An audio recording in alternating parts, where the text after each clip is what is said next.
Hey guys, DMS here. Today we have Focal Elegia versus Focal Celestee. Let's check it out.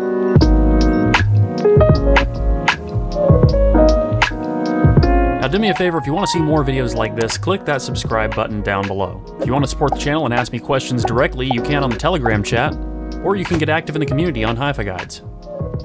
Now I just recently did a review on the Focal Celestee. If you haven't already seen that, you should check it out, and that'll give you some background on how I'm going to compare these two. I've been doing a lot of comparisons recently, and I find it just makes it easier to articulate some points. So assuming you've already seen my video on the Celestee, you already know a bit about how this is going to be built, how it's going to feel. Now I'll talk about some areas where they might be different. So, the fit is basically the same. Construction-wise, the headphone is basically the same. There are a few little exceptions here and there. Instead of having leather behind these holes, the Elegia just has plastic.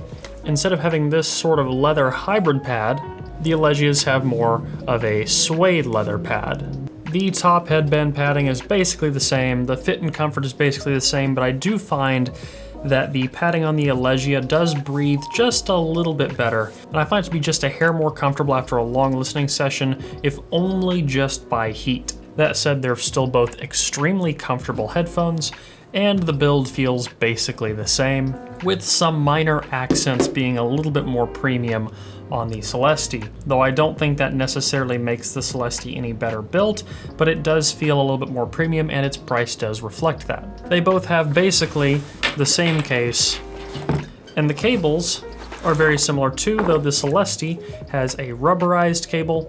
It still has this sort of memory retention to it, so it's gonna hold some weird shapes. The Elegia's cable doesn't have as much of a memory to it, but it is a thicker corded cable of basically the same length. I don't mind the quality of either cable, they both feel fine. The cases on both are large and the headphones do not fold, so they do always have a pretty big footprint. Not easy to throw in a backpack, but still nice for use around an office or something like that. Not ideal for travel since they don't fold, so ups and downs. If you have the space for them, it's nice. Inside the cup, we have a similar honeycomb pattern in front of the angled driver, and a similarly placed vent right here on the back. Now let's talk about sound. As many of you might remember, I really had a lot of praise for the Focal Celestee, with a few exceptions.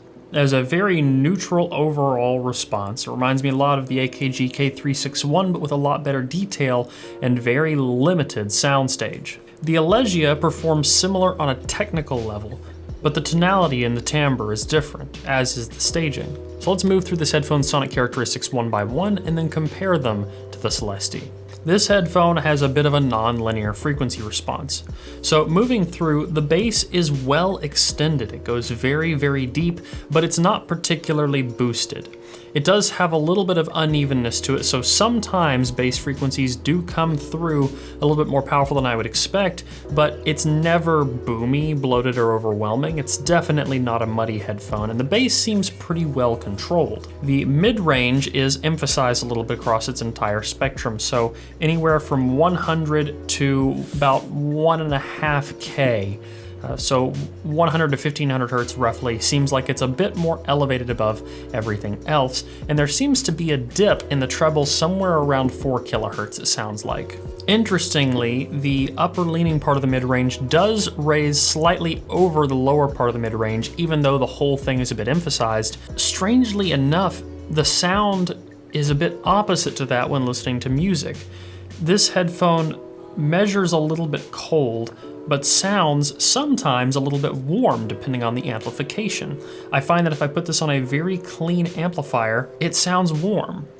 It's very strange. And I think this is largely due to what's happening in the treble, not what's happening in the mid-range. I may or may not post measurements of this. Headphones from Focal are very hard to measure because of the way they clamp. If I don't end up putting measurements in this video, you might see them at some point on my Twitter or in my Patreon chat on Telegram. The treble on this is like a less emphasized version of the Elegia. The Elegia had dips and peaks throughout its treble, and while this doesn't seem like it has peaks, it definitely has some dips. Not as extreme as in many other headphones, but enough of a dip that we get an aversion away from sibilance, which actually ended up being kind of nice. A lot of closed-back headphones have problems with sibilance, problems with treble harshness, and this is very easygoing, very relaxed in the treble, while still having some areas where it can come up enough to be both present, sparkly, and not entirely resets its detail. As a result, the tuning of this headphone plays to a few interesting characteristics, some positive and some negative. The positive being, like I said, that it never really sounds sibilant. The negative being that it does affect the timbre with certain instruments. Vocals sound extremely natural and present, but things like strings kind of sound a little bit wrong. And likewise, I think that this interesting treble tuning is partially affecting the soundstage of the headphone, because this headphone has excellent staging, but it varies depending a lot on instrumentation. So once again, things like vocals, very intimate, very clear, very close to or inside your head sound, but things like trumpets, guitars, synths can make their way far, far out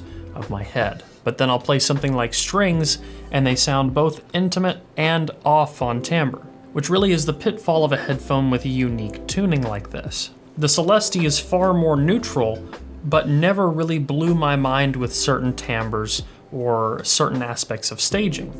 The Celestee was very, very close and narrow all the time. Vocals in the Elegia can do things that I find very, very pleasant, but as I said, strings won't sound quite right. Vocals and strings always sound pretty great on Celestee, but the vocals never make it quite as far as they do on Elegia. So it's a trade-off. You either get balance, where things will always sound pretty good, or an imbalance where things will sometimes sound amazing and sometimes sound lacking. Between the two, I honestly think that I might like the Elegia more simply for its uniqueness, and because once again, I already have a K361, which I feel like closely matches the tonal characteristics of the Celestee. And if I were to have both, I feel like I would like the technical performance of the Elegia, which I feel like matches the technical performance of the Celestee in terms of detail, separation, resolution, but with its own unique sort of sound signature. And I feel like the sacrifices on timbre are worth it if you already have an existing collection with multiple headphones to choose from. If you could only have one headphone between the two and didn't have anything else in your collection, the Celestee makes more sense, and as an overall well-rounded individual single daily driver headphone, the Celestee is worth the increase in price. But if you have a collection of headphones or have one or two headphones and want to add something to that collection, I honestly like the Elegia more. With its staging and its technical capability, it is very good at separation. And with that separation, imaging is okay, but I would say imaging isn't quite as good on these as it is on open back focals. But separation is certainly an area in which these shine. It's very easy to differentiate vocals from surrounding instruments, focus on individual pieces of percussion, or some background radiation, ambience, pluck here or there, whatever. Now in terms of amplification, I did find these just a little bit harder to drive than the Celestee, interestingly enough, because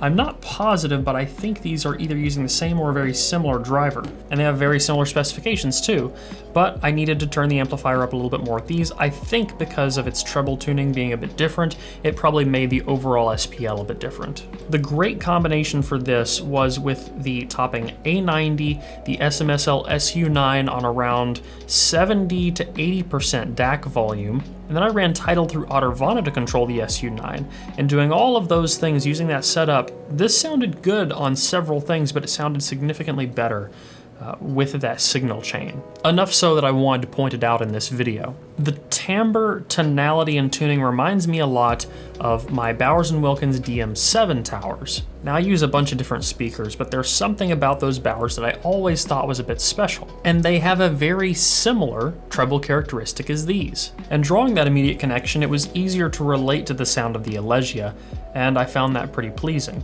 So the Focal Elegia will be added to my headphones ranking list. And actually this one's going to score a couple points higher on detail than the Celestee, strictly because the separation is so good. I feel like on resolution these are on the same playing field, but Separation was just so good on these that I really feel like it deserves those extra couple points. While comfort is basically going to be the same, these might be a point higher because of the pad change. So if you want to see their overall score, how that adds up, you can check out the list. It'll be at the link in the video description. That's currently for headphones under 1,000, but I'm considering expanding it a little bit higher. Anyway, conclusion time. The Elegia is a rich sounding headphone with an odd timbre characteristic. Vocals are excellent, separation is excellent, Soundstage is very interesting, very well separated. The build is good, the comfort is good, and I think these headphones are both excellent choices. The Celestee more so if you need a neutral headphone. The Elegia more if you are looking for an audiophile headphone, something a bit more along the lines of listening pleasure.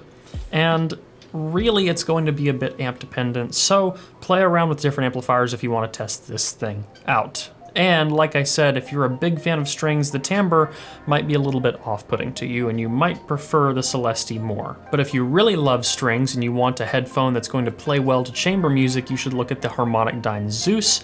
I have a review on that as well. I will link it in the video description. So guys, that is all I have for you today. If you liked this video, please leave a like down below, a comment letting me know what you want to see in the future. If you want to get active in the community, you can at forum.hifiguides.com. And as always, don't forget to stick around and subscribe for more videos like this in the future. Till the next one, guys. Peace.